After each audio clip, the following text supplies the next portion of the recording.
आज के लेक्चर में हम कॉस्ट अकाउंटिंग साइकिल में जो लेबर से रिलेटेड ट्रांजैक्शन हैं उनको डिस्कस करेंगे। अगर आप देखें तो मैंने कॉस्ट अकाउंटिंग साइकिल में बताया था कि लेबर 4 तरह की होती है।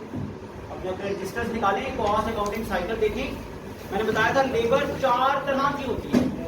Direct labour, indirect labour, office staff और सेलिंग स्टाफ। सेलिंग डिपार्टमेंट में काम करने वाले लोग, ऑफिस में काम करने वाले लोग और फैक्ट्री में काम करने वाली डायरेक्ट लेबर और इनडायरेक्ट लेबर। पहली बात तो ये टर्म को समझें कि एक कंपनी जब अपने एम्प्लॉयज को, अपने वर्कर्स को पेमेंट करती है तो उसने 4 तरह के वर्कर्स को पेमेंट करनी है। डायरेक्ट लेबर्स को भी सैलरीज और वेजेस देनी है, इनडायरेक्ट लेबर को भी सैलरीज और वेजेस देनी है, सेलिंग स्टाफ को भी सैलरी देनी है और एडमिन स्टाफ को भी सैलरी देनी है। तो कंपनी के जितनी भी तरह के एम्प्लॉयज हों, कंपनी के उनकी कुल मिलाकर जो रेम्यूनरेशन आती है ना, जो मुआवजा आता है, जो सैलरीज एंड वेजेस आती हैं, उनको पेरोल कहा जाता है। क्या कहा जाता है? पेरोल। पे का मतलब आप जानते हैं, तनख्वाह को कहते हैं पे, रोल कहते हैं लिस्ट को। रोल किसे कहते हैं? तो पे रोल का मतलब होता है इसमें डायरेक्ट लेबर की सैलरी भी शामिल है, इनडायरेक्ट लेबर की सैलरी और वेजेस भी शामिल है, सेलिंग स्टाफ की सैलरी और वेजेस भी शामिल है और एडमिन स्टाफ की सैलरी और वेजेस भी शामिल है। तो पे रोल का क्या मतलब है? एक कंपनी पर जितना भी मुलाजमीन की रेम्यूनरेशन का बर्डन है, एक कंपनी पर अपने मुलाजमीन की रेम्यूनरेशन का, मुआवजे का जितना भी बर्डन है, चाहे डायरेक्ट लेबर है, चाहे वो इनडायरेक्ट लेबर है, चाहे वो एडमिन स्टाफ है और चाहे वो सेलिंग स्टाफ है, उनकी कुल सैलरीज को, कुल तनख्वाहों को क्या कहा जाता है? पेरोल का। अब मैंने बताया कि मटेरियल की तो 5 एंट्रीज हमने प्रीवियस लेक्चर में डिस्कस की। इसमें सबसे पहले था जी मटेरियल खरीदा गया, direct material, indirect material, shipping supplies, office supplies. Second entry हमने कही जो आपने खरीदा था उसको सप्लायर को वापस कर दिया। थर्ड एंट्री में हमने डिस्कस किया जी कि हमने जो मटेरियल खरीदा था उसको आप स्टोर रूम से इशू करना है, आपने फैक्ट्री में प्रोडक्शन के लिए इस्तेमाल करने के लिए, उसे यूज करने के लिए उसे इशू करना है। फिर फोर्थ एंट्री हमने डिस्कस की थी वो जो मटेरियल इशू किया होगा स्टोर रूम से फैक्ट्री में इस्तेमाल करने के लिए, वो अनयूज्ड है, वो एक्सेस हो गया है, वो रिटर्न कर दिया जाता है, वो स्टोर रूम में वापस दे दिया जाता है। और आखिरी एंट्री हमने 5वीं एंट्री पढ़ी थी कल के लेक्चर में कि जो आप डायरेक्ट और इनडायरेक्ट मटेरियल डायरेक्टली परचेज करके यूज करने के लिए फैक्ट्री में भिजवा देते हैं। Material purchase and deliver to the factory for, directly deliver to the factory for use in production, directly factory में भिजवा दिया जाता है for use in production, production में इस्तेमाल करने के लिए। तो आज हमने लेबर से रिलेटेड एंट्रीज को पढ़ना है। सबसे पहले मैंने आपको लेबर की एंट्रीज बताने से पहले बताया कि लेबर की एंट्रीज में पेरोल की टर्म यूज होगी। पेरोल का मतलब है चारों तरह के मुलाजमीन की तनख्वाहें। एक कंपनी पर जो बर्डन होता है ना अपने मुलाजमीन की सैलरी और वेजेस का, उसको कहा जाता है पेरोल। दूसरी बात समझिए जरा इन एंट्रीज को समझने से पहले, जितनी भी मैन्युफैक्चरिंग कंपनीज है, खास तौर पर, वैसे तो जितनी भी रजिस्टर्ड कंपनीज होती है ना, आमतौर पर सबके लिए लाजमी होता है, लेकिन जो मैन्युफैक्चरिंग कंसर्न है इनके ऊपर कुछ इजाफी बर्डन होते हैं। क्या बर्डन होते हैं? कि इन्होंने अपने मुलाजमीन के फायदे के लिए, उनके बेनिफिट के लिए ड्यूरिंग जॉब या आफ्टर रिटायरमेंट उनके बेनिफिट के लिए कुछ फंड मेंटेन करने होते हैं, जैसे प्रोविडेंट फंड है, जैसे ग्रेचुटी फंड है, जैसे वर्कर्स वेलफेयर फंड है।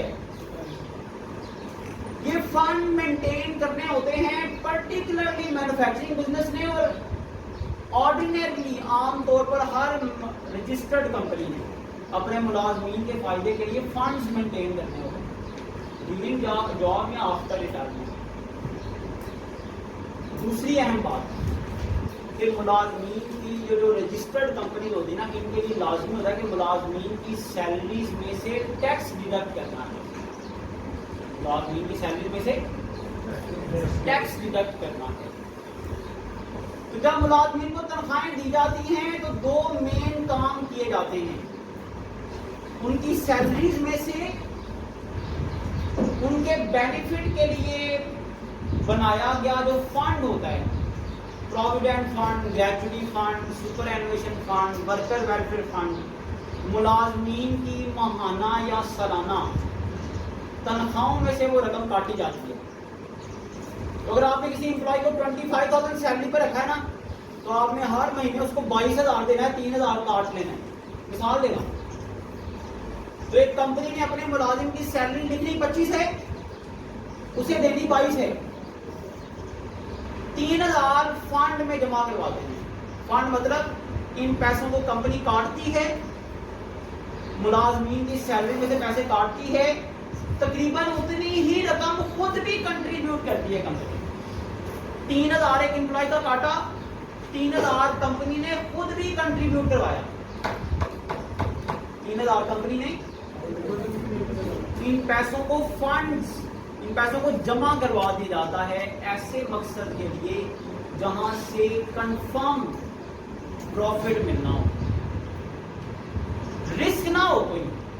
इन पैसों को ऐसी जगह पर जमा करवा दिया जाता है जहां से लाजमी मुनाफा मिलना हो। फंड इसी को कहते हैं, फंड इसको कहते हैं कि पैसे जमा करवाए जाएं ऐसी जगह पर जहां से मुनाफा लाजमी मिले।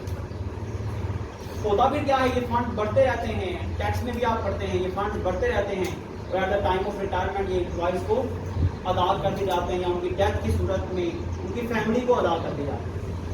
तो मैंने बताया जब मुलाजमीन की सैलरी हमने रिकॉर्ड करनी है ना, पेरोल जब उनकी रिकॉर्ड करनी है, मैं बात सुने, जब मुलाजमीन की सैलरी हमने रिकॉर्ड करनी है तो उसमें सबसे इंपॉर्टेंट ये होगा, हमें ये पता होना चाहिए कि हमने मुलाजमीन की सैलरी में से ये बेनिफिट्स के लिए पैसे भी काटने हैं और टैक्स के लिए पैसे भी काटने हैं। फिर जो बाकी बचेगा वो उनको पे करना, फिर वो जो बाकी बचेगा उनको पे करना।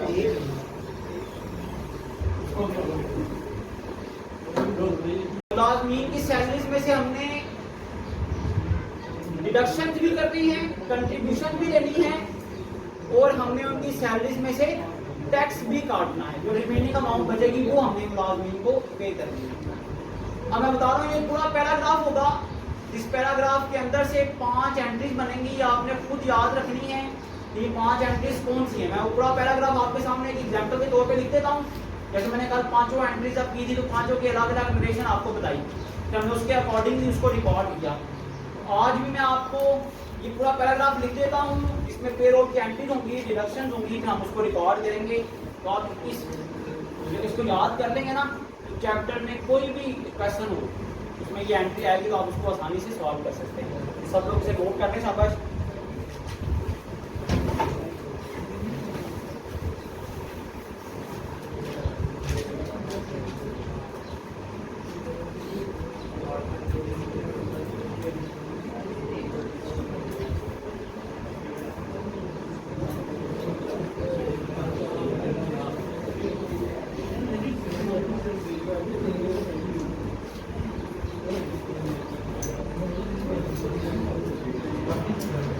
Gross salaries and wages,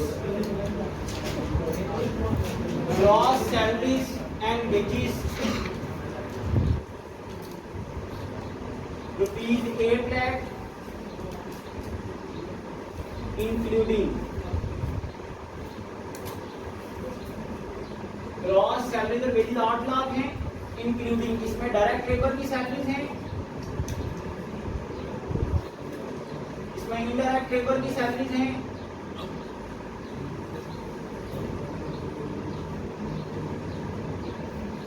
इसमें सैलरी ऑफ एडमिन स्टाफ और ऑफिस स्टाफ हैं,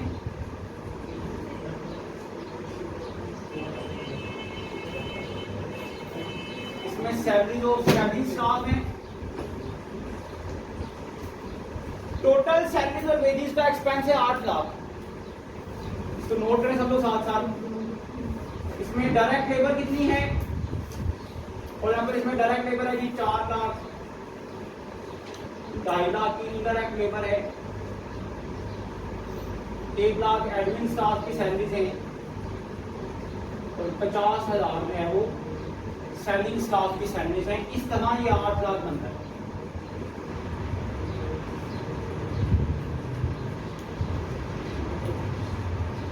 इस तरह ये 8 लाख बनता है total salaries and wages and employees की।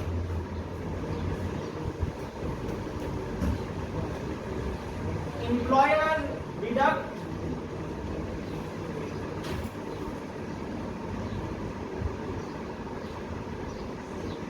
₹80,000 for provident fund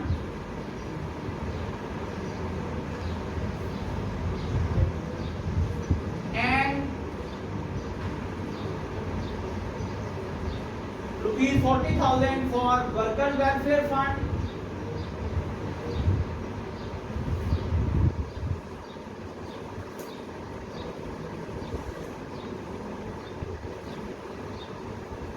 and employer also contribute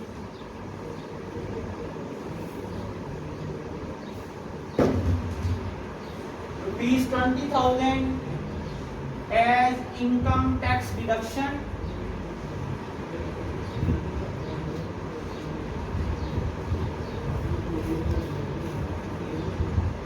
after deducting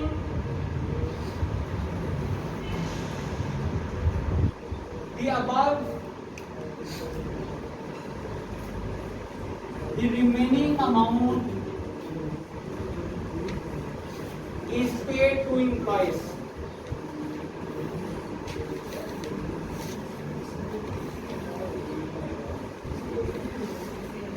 after deduction ये रकमें काटने के बाद 80,000 रुपया प्रोविडेंट फंड के लिए काटने के बाद 40,000 रुपया वर्कर वेलफेयर फंड काटने के बाद 20,000 रुपया इनकम टैक्स काटने के बाद आफ्टर डिडक्टिंग द अबव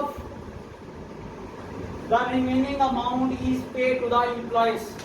बकाया रकम एम्प्लॉयज को अदा कर दी जाती है। टोटल उनकी सैलरी तो वेतन बनती है 8 लाख की। 8 लाख में से 80,000 रुपया प्रोविडेंट फंड का काटा जाता है, 40,000 वर्कर वेलफेयर फंड का काटा जाता है, 20,000 रुपया टैक्स का काटा जाता है। फिर जो रिमेनिंग अमाउंट बचती है वो कंपनी अदा कर देती है अपने एम्प्लॉयज को। और आखिर में क्या होगा जी, employer also contributes an equal amount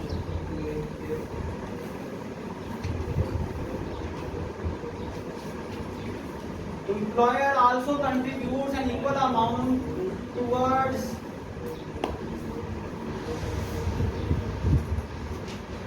workers welfare fund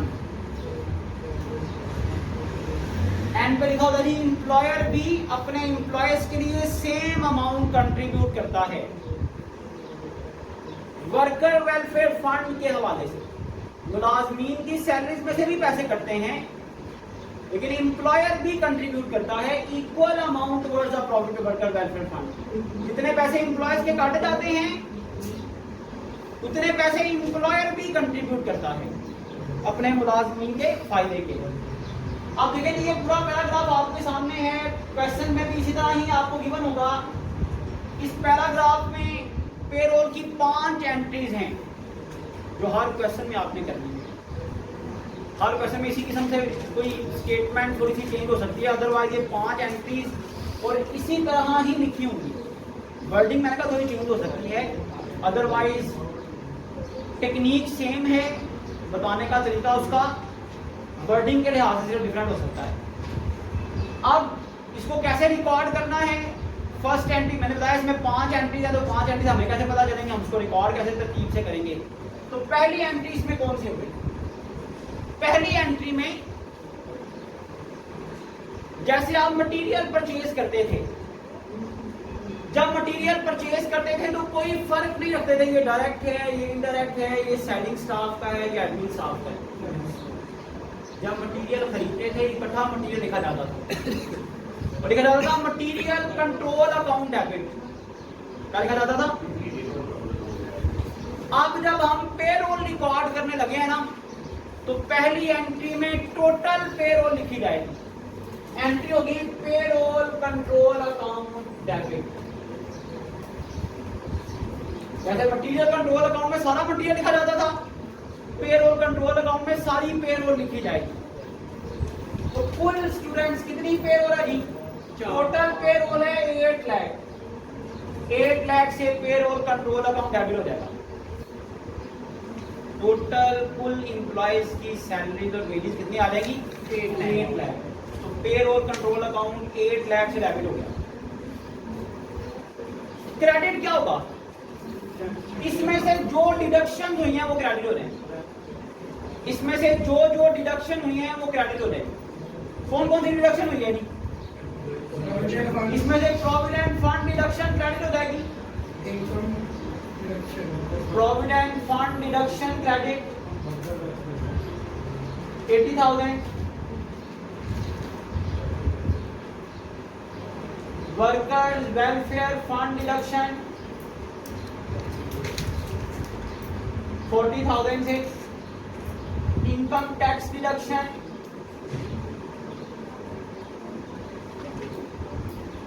20,000 से।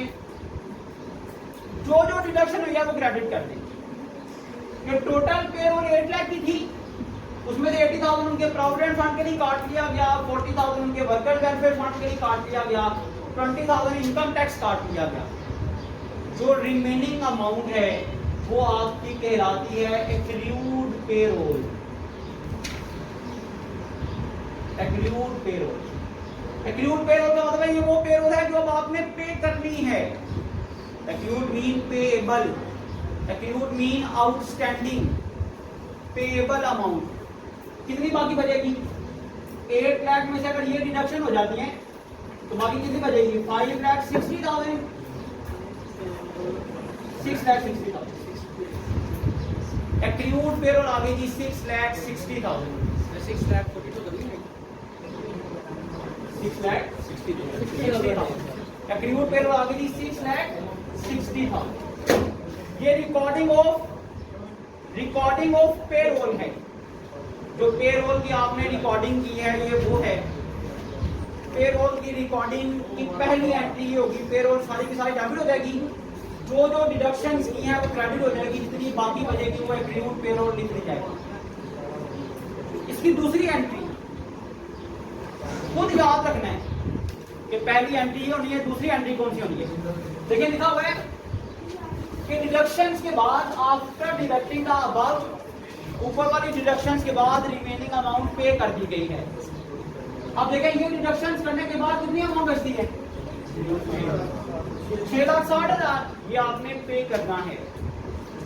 ये पेरोल, ये एक्रूड पेरोल को पे करना है। कल मैंने बताया था कोई भी कॉस्ट अकाउंटिंग में कोई भी पेमेंट करने से पहले क्या करना है? उसका वाउचर बनाना है।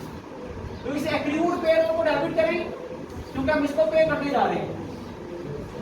एक्रूड पेरोल को डेबिट करें और वाउचर पेएबल को क्रेडिट कर दें,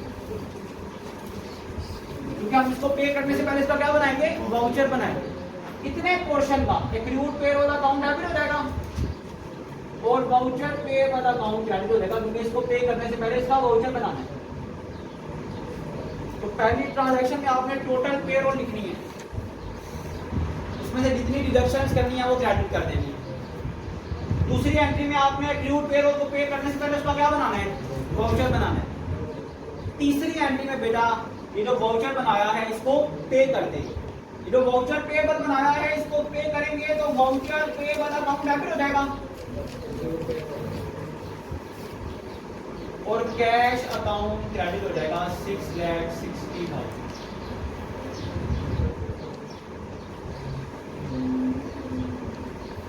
मैंने बताया पेरोल की टोटल 5 एंट्री होंगी। एक ही पैराग्राफ में पेरोल के बारे में सब कुछ बताया जाएगा। You have to extract 5 journal entries। आपको खुद उसमें से 5 एंट्रीज निकालनी है।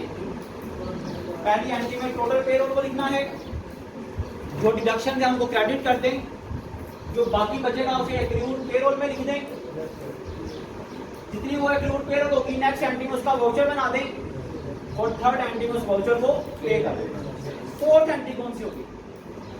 जिस तरह आपने पहले तो सारे मटेरियल को इकट्ठा लिखा था, मटेरियल कंट्रोल अकाउंट को डेबिट किया था, सारे मटेरियल को इकट्ठा लिखा था, मटेरियल कंट्रोल अकाउंट को डेबिट किया था।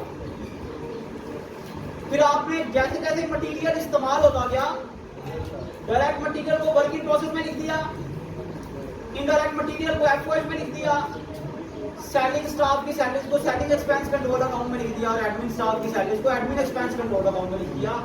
इसी तरह ये जो आप पेरोल कंट्रोल अकाउंट डेबिट है ना, इसको डिस्ट्रीब्यूट करना है, इस 8 लाख को डिस्ट्रीब्यूट करके बताना है इसमें डायरेक्ट लेबर कितनी है, इसमें इनडायरेक्ट लेबर कितनी है, इसमें एडमिन स्टाफ की सैलरीज कितनी है और इसमें ऑफिस स्टाफ की सैलरीज कितनी है, सेलिंग स्टाफ की सैलरीज कितनी है। जब डिस्ट्रीब्यूट करेंगे तो अब आपको पता होना चाहिए कि जब डायरेक्ट लेबर को रिकॉर्ड करेंगे, डायरेक्ट लेबर किसमें लिखी जाएगी, work in process control account, कितने थे 4 लाख, ये डेबिट हो जाएगी। इनडायरेक्ट लेबर को जब लिखेंगे तो किसमें लिखेंगे, फैक्ट्री ओवरहेड कंट्रोल अकाउंट। ये कॉस्ट अकाउंटिंग साइकिल वाली फिगर में भी मैंने समझाया था कि डायरेक्ट लेबर को work in process control account में लिखना है, इनडायरेक्ट लेबर को एफओएच कंट्रोल अकाउंट में लिखना है, सेलिंग स्टाफ की सैलरीज को सेलिंग एक्सपेंस कंट्रोल अकाउंट में लिखना है, एडमिन स्टाफ की सैलरीज को एडमिन एक्सपेंस कंट्रोल अकाउंट में लिखना है। और क्रेडिट क्या हो जाएगा, ये जो पेरोल कंट्रोल अकाउंट डेबिट था ना, ये जो पेरोल कंट्रोल अकाउंट डेबिट था 8 लाख से, ये पेरोल कंट्रोल अकाउंट क्या हो जाएगा, क्रेडिट हो जाएगा। एडमिन स्टाफ की सैलरी है 1 लाख और ऑफिस स्टाफ की सैलरी है 50,000। यह है डिस्ट्रीब्यूशन ऑफ पेरोल। ये 4th एंट्री हो कि वो जो पेरोल इकट्ठी लिखी हुई है ना, इसमें डायरेक्ट लेबर भी शामिल है, इनडायरेक्ट लेबर भी शामिल है, सेलिंग स्टाफ की सैलरी भी शामिल है, एडमिन स्टाफ की सैलरी भी शामिल है। उस पेरोल को आपने उसके रिस्पेक्टिव अकाउंट में डिस्ट्रीब्यूट करना है, पेरोल अकाउंट को उसके रिस्पेक्टिव अकाउंट्स में डिस्ट्रीब्यूट करना है। तो इस पेरोल कंट्रोल अकाउंट को जब डिस्ट्रीब्यूट किया तो इसका मटेरियल कंट्रोल अकाउंट क्रेडिट हुआ था, डायरेक्ट मटेरियल वर्किंग प्रोसेस में चला गया था, इनडायरेक्ट मटेरियल एफओएच में चला गया था, सेलिंग वाले सेलिंग एक्सपेंस कंट्रोल अकाउंट में, एडमिन एक्सपेंस कंट्रोल अकाउंट में। सेम वैसे ही पेरोल कंट्रोल अकाउंट जब डिस्ट्रीब्यूट होगा तो पेरोल कंट्रोल अकाउंट खुद क्रेडिट हो जाएगा, डायरेक्ट लेबर की सैलरीज वर्किंग प्रोसेस में चले जाएंगी, इनडायरेक्ट लेबर की सैलरीज एफओएच कंट्रोल अकाउंट में चले जाएंगी, सेलिंग स्टाफ की salaries selling expense control account में चले जाएंगी और एडमिन स्टाफ की salaries admin expense control account में चले जाएंगी। ये 4 एंट्रीज हो गई। 5th और लास्ट एंट्री, इसके बारे में देखिए एंट्री बताया हुआ है, employer also contributes an equal amount towards the workers welfare fund. Employer अपने मुलाजमीन के फायदे के लिए वर्कर वेलफेयर फंड में कंट्रीब्यूट कर रहा है। कौन, एम्प्लॉयर, कंपनी का मालिक अपने मुलाजमीन के फायदे के लिए कंट्रीब्यूशन दे रहा है। इसकी ट्रांजैक्शन क्या हो, बात जरा समझिए ध्यान से। देखिए, एक कंपनी अपने मुलाजमीन के लिए जितना पैसा खर्च करेगी वो पैसा चारों मुलाजमीन के लिए खर्च करती है, डायरेक्ट लेबर के लिए भी, इनडायरेक्ट लेबर के लिए भी, सेलिंग स्टाफ के लिए भी और एडमिन स्टाफ के लिए। जिस तरह एक कंपनी अपने मुलाजमीन को कैश में सैलरी देती है ना, तो एम्प्लॉयज के अकाउंट क्या कर दी जाते हैं, डेबिट कर दी जाते हैं। ये मुलाजमीन को सैलरी दी तो मुलाजमीन के अकाउंट क्या कर दिए, मुलाजमीन के अकाउंट क्या कर दिए, डेबिट कर दिए। डायरेक्ट लेबर का अकाउंट था वर्किंग प्रोसेस में डेबिट कर दिया, इनडायरेक्ट लेबर का अकाउंट था फैक्ट्री ओवरहेड कंट्रोल अकाउंट उसमें डेबिट कर दिया, सेलिंग स्टाफ था सेलिंग एक्सपेंस कंट्रोल अकाउंट उसमें डेबिट कर दिया, एडमिन स्टाफ की salary admin expense control account था उसमें डेबिट कर दिया। क्या क्या तो कहता है जो आपने मुलाजमीन के लिए कंट्रीब्यूशन देनी है ना वर्कर वेलफेयर फंड की, वो भी चारों तरह के मुलाजमीन के लिए देनी है। तो जब आप उनको तनख्वाही देंगे तब डेबिट करते हैं, अब उनके लिए कंट्रीब्यूशन दे रहे हैं फिर उनको डेबिट करते हैं। मैं अपने एक मुलाजिम के लिए मिसाल के तौर पर उसको 20,000 सैलरी भी दे रहा हूँ और 2,000 रुपया उसके लिए वर्कर वेलफेयर फंड के लिए कंट्रीब्यूट भी कर रहा हूँ, तो मैं उस एम्प्लॉय की सैलरी को 20,000 से भी डेबिट करूंगा और 2,000 से भी डेबिट करूंगा, क्योंकि मेरे लिए तो ये एम्प्लॉय का खर्चा है ना, कि वो एम्प्लॉय मुझे 22,000 में कॉस्ट कर रहा है, 20,000 सैलरी दे रहा हूँ, 2,000 उसके लिए मैं कंट्रीब्यूट कर रहा हूँ। तो यहाँ पर ये लॉजिक याद रखनी है, employer provident fund contribution credit हो जाएगी, तो worker welfare fund contribution, worker welfare fund contribution, employer same amount का मतलब है उनके पैसे, उनकी सैलरी में 40,000 कंट्रीब्यूट किया जा रहा है, तो एम्प्लॉयर भी 40,000 ही अपने मुलाजमीन के लिए कंट्रीब्यूट करेगा, एम्प्लॉयर भी 40,000 ही अपने मुलाजमीन के लिए कंट्रीब्यूट करेगा। अब ये 40,000 रुपया किस तरह तकसीम होगा? 40,000 4 तरह के मुलाजिम हैं, direct labour, indirect labour, selling staff, admin, उन चारों में तकसीम होना है ना। ये जो 40,000 आपने खर्च किया चारों तरह के मुलाजिमीन के लिए किया है। बात जरा समझिए ध्यान से। अब देखिए इसको नोट नहीं करना आपने, मैं समझाऊंगा, मैंने कुछ चीजें काटनी है इसमें से। 4 तरह के मुलाजिमीन कौन से हैं? Direct employees, direct labour, indirect labour के लिए factory overhead control, selling staff के लिए सेलिंग एक्सपेंस कंट्रोल अकाउंट, और ऑफिस स्टाफ के लिए ऑफिस एक्सपेंस कंट्रोल अकाउंट। पहले उनके लिए आपने पेरोल दी थी, अब उनके लिए कंट्रीब्यूशन दे दें। ये 40,000 4 किस्म के मुलाजमीन में तकसीम होगा। किस बुनियाद पर? कहता है जिस मुलाजिम की सैलरी ज्यादा है ना, उसके लिए कंट्रीब्यूशन भी ज्यादा होगी। कंट्रीब्यूशन होती है सैलरीज के हिसाब से। तो आप देखें आपके डायरेक्ट एम्प्लॉयज की सैलरीज कितनी हैं, इनडायरेक्ट एम्प्लॉयज की सैलरीज कितनी हैं, सेलिंग स्टाफ की सैलरीज कितनी हैं, और एडमिन या ऑफिस स्टाफ की सैलरीज कितनी हैं। जो उनकी सैलरीज की रेशो है, ये 40,000 भी उसी रेशो से तकसीम होगा। डायरेक्ट लेबर की सैलरीज कितनी है? 4 लाख। तो देखिए शाबाश, डायरेक्ट लेबर की सैलरीज कितनी है? 4 लाख। इनडायरेक्ट लेबर की 2.5 लाख, सेलिंग स्टाफ की 50,000, ऑफिस स्टाफ की।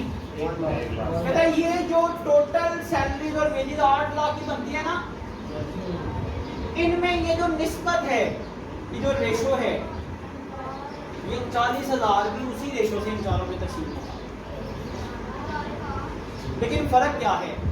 कहता है ये जो एम्प्लॉयर कंट्रीब्यूशन है ना, क्या ये डायरेक्ट और इनडायरेक्ट के लिए एक अकाउंट बनाया जाता है, उसको फैक्ट्री ओवरहेड का अकाउंट कहा जाता है। डायरेक्ट और इनडायरेक्ट को मिला के कितना आ गया? 6,50,000। सेलिंग वाले कितने आ गए? 50,000। एडमिन वाले कितने आ गए? जब यहाँ पर 4 अकाउंट की बजाय कितने अकाउंट बनाने हैं? 3 अकाउंट। मुलाजिम 4 तरह के हैं, अकाउंट 3 बनाने हैं। क्यों 3 क्यों बनाने?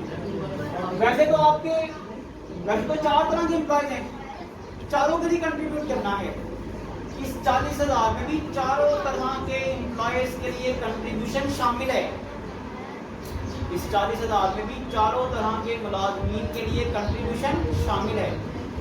लेकिन कहता है ये जो वर्क इन प्रोसेस का अकाउंट होता है ना, ये जो वर्क इन प्रोसेस का अकाउंट होता है, ये सिर्फ 3 वजह से डेबिट होता है। डायरेक्ट लेबर की वजह से, डायरेक्ट मटेरियल की वजह से, और एफर्ट्स की वजह से। ये जो एम्प्लॉयर कंट्रीब्यूशन है ना, कहता है ये वर्क इन प्रोसेस में शिफ्ट नहीं हो सकती। वजह क्या है? क्योंकि एम्प्लॉयर कंट्रीब्यूशन के बगैर भी प्रोडक्शन हो जाती है। एम्प्लॉयर्स कंट्रीब्यूशन के बगैर भी, हाँ, लेकिन आप लेबर को सैलरी नहीं ना देंगे अगर, तो काम नहीं करेगी, उसके बगैर प्रोडक्शन नहीं होगी। लेकिन एम्प्लॉयर्स कंट्रीब्यूशन के बगैर वर्कर काम भी करेंगे और प्रोडक्शन भी हो जाएगी। तो वर्क इन प्रोसेस में employer contribution transfer, work in process में एम्प्लॉयर्स कंट्रीब्यूशन ट्रांसफर नहीं होगी, क्योंकि वर्क इन प्रोसेस में सिर्फ वो चीज आती है जिसके बगैर प्रोडक्शन ना हो सकती हो। तो आपने एक एम्प्लॉय को रखा जॉब पर, उसको जो सैलरी देनी है ना, उसके बगैर प्रोडक्शन, जो वो पैसे देंगे तो काम करेगा और प्रोडक्शन होगी। पैसे नहीं देंगे, सैलरी तो वेजेस नहीं देंगे, वो काम नहीं करेगा, प्रोडक्शन नहीं होगी। लेकिन जो एम्प्लॉयर कंट्रीब्यूशन है ये इजाफी है, एडिशनल है, ये इंटीग्रल पार्ट नहीं है कि ये होगा तो प्रोडक्शन होगी वरना प्रोडक्शन। इस वजह से जब एम्प्लॉयर कंट्रीब्यूशन को रिकॉर्ड करना है तो डायरेक्ट और इनडायरेक्ट के लिए एक अकाउंट टाइटल यूज होगा और that is called factory overhead. बताइए एम्प्लॉयर कंट्रीब्यूशन जो है ना, ये फैक्ट्री ओवरहेड का एक्सपेंस समझा जाएगा। ये वर्क इन प्रोसेस का में डायरेक्टली शिफ्ट नहीं हो सकता, क्योंकि वर्क इन प्रोसेस में डायरेक्टली वो शिफ्ट होगा जो यहाँ तो डायरेक्ट मटीरियल होगा, यहाँ डायरेक्ट लेबर होगा। तो अब हमने क्या करना है, इस 40,000 के हिस्से करने हैं 4 की बजाय 3। पहले दोनों जो है इनको क्या कर लेना है, ऐड करके एक हिस्सा बना लेना। मसला ये था कि 40,000 में तकसीम कैसे करेंगे, मुलाजमीन के लिए दे रहे हैं ना, मुलाजमीन तो हर तरह के आपके पास है, तो 40,000 तकसीम कैसे करेंगे। हमने कहा कि तकसीम किस रेशो से करना है, तकसीम किस रेशो से करना है, उनकी सैलरी और वेजेस की रेशो से। जब उनकी सैलरी और वेजेस की रेशो निकाल तो 4 रेशो आ गई, तो 4 की बजाय तो उसमें तकसीम कर लेना है 3। अब बेटा इस 40,000 के हिस्से करना है, ये 3 हिस्से करने हैं, इन तीनों का टोटल करेंगे 8 लाख आ जाएगा। फैक्ट्री ओवरहेड का पोर्शन, सैलरी का पोर्शन, एडमिन का पोर्शन, रेशो लेने का तरीका आपको पता है। टोटल अमाउंट है 8 लाख, उसमें से फैक्ट्री ओवरहेड का हिस्सा है 6,50,000। टोटल अमाउंट है 8 लाख, उसमें से सैलरी का हिस्सा है 50,000 का। टोटल अमाउंट है 8 लाख, उसमें से एडमिन का हिस्सा है 1 लाख। इसको आप पोर्शन करना है, इसको तकसीम करना है, इस 40,000 इस 40,000 की रेशो लेनी है, तो 40,000 से मल्टीप्लाई करना है, 40,000 से मल्टीप्लाई करें। बताएं जी 40,000 से मल्टीप्लाई करें तो एफओएच के समय कितनी अमाउंट आती है, 32,500 आ गई एफओएच के हिस्से में। इसका मतलब ये डायरेक्ट और इनडायरेक्ट लेबर के लिए कंट्रीब्यूशन है। इनके लिए 2500, इनके लिए इस तरह देख रहे हैं। ये 40,000 के 3 हिस्से कर दिए हमने। ये 40,000 जो एम्प्लॉयर कंट्रीब्यूशन थी ना, 40,000 जो एम्प्लॉयर्स कंट्रीब्यूशन थी, हमने इसके 4 हिस्से कर दिए, 3 हिस्से कर दिए। इसमें से एफओएच को कितना चार्ज हो गया, 32,500। सैलरी को कितना चार्ज हो गया, 2500। एडमिन को कितना चार्ज हो गया, 5,000। तो ये 5th एंट्री है पेरोल से रिलेटेड, डायरेक्ट लेबर से रिलेटेड। ये 5 एंट्री हैं जो एक ही पैराग्राफ से आपने करनी है। सबसे पहले टोटल पेरोल लिख ली, उसमें जो डिडक्शन है आपको क्रेडिट कर देना है, जो रिमेनिंग अमाउंट बचेगी उसको लिखना है एक्रीयूड पेरोल। ये वो पेरोल है जिसको हमने अदा करना है। उसके बाद एक्रीयूड पेरोल को पे करना है, उसके लिए क्या बनाना है, वाउचर बनाना है। फिर उस वाउचर को डेबिट करके कैश को क्रेडिट करना है, उस वाउचर को पे कर देना है। फिर 4th एंट्री होगी, इस पेरोल को तकसीम करना है, डिस्ट्रीब्यूट करना है, इसकी तफसील बतानी है। इसमें डायरेक्ट कितने पैसे हैं, इनडायरेक्ट कितने हैं, सेलिंग स्टाफ कितने हैं, एडमिन स्टाफ कितने, को इनके रिस्पेक्टिव अकाउंट में शिफ्ट कर देना है। और लास्ट पर आपने एम्प्लॉयर्स कंट्रीब्यूशन को रिकॉर्ड करना है। एम्प्लॉयर कंट्रीब्यूशन मैंने भी आपको बताया। इसके साथ ही आज का लेक्चर हमारा ये खत्म हो गया, जिसमें हमने पेरोल की एंट्रीज हैं वो रिकॉर्ड करना सीखी। कल